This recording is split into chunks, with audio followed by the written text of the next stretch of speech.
Should planners focus on rigid fiscal planning to suit standards, or do they have to adapt to suit context?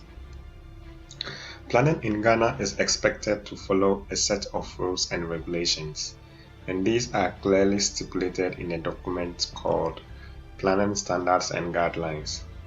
Although some are to serve as a guideline in space allocation, majority are stipulated as mandatory in relation to minimum sizes.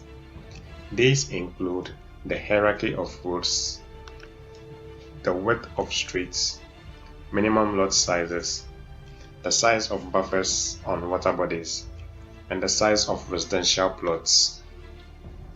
Is this really necessary? What if the major stakeholders like the custodians of the land in the planning area reject these mandatory requirements? Should this be the line that planners shouldn't cross? In my opinion, preparing spatial plans that work is better than preparing spatial plans that sticks to rules and regulations and at the end do not work.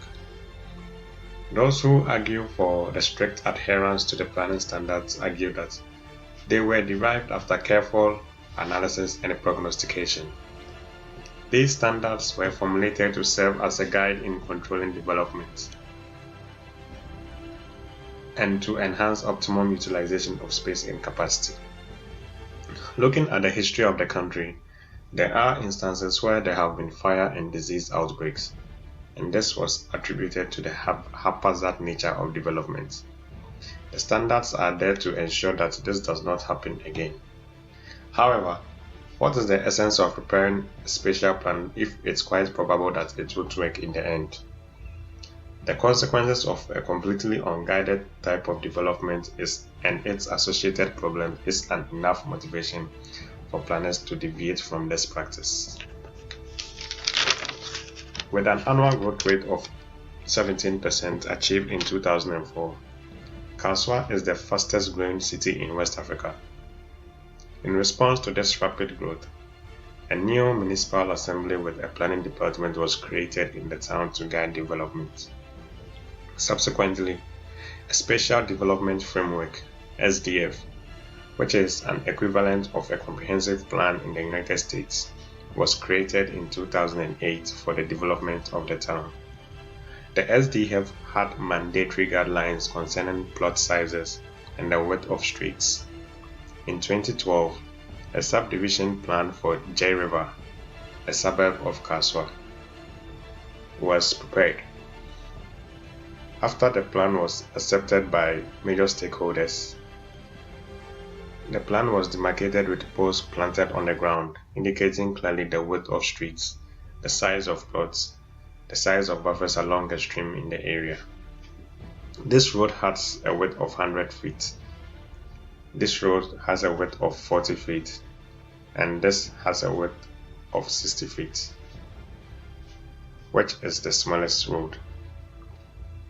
This is a stream in the area, and that is a buffer proposed around the stream to protect it from encroachment. This is an average residential plot with dimensions 140 feet by 90 feet.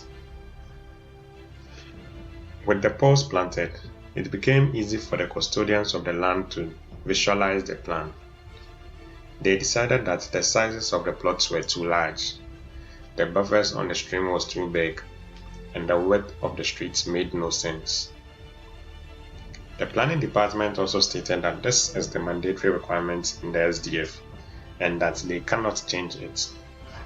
Within some few months, the poles planted were all destroyed, and the area was demarcated according to how the custodians of the land decided. Thus, the area developed haphazardly and contrary to the plan prepared, and the buffer on the stream was encroached on. 4 years later, the site was flooded, with properties destroyed and a child drowned.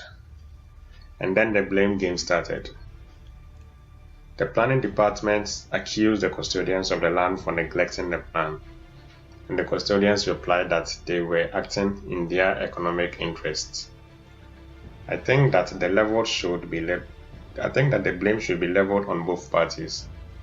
They should have resolved this impasse by reaching a compromise that benefits both parties. History has shown us that development without conscious planning effort will ultimately lead to disasters, and this is not an option. Preparing spatial plans that do not fit the needs and aspirations of the stakeholders also do not work, since the plan would be rejected. This would lead to the very same situation we tried to avoid in the first place, developing without a plan. The planning authorities should therefore accept to compromise on the mandatory requirements and produce plans that fit with the aspirations of the custodians.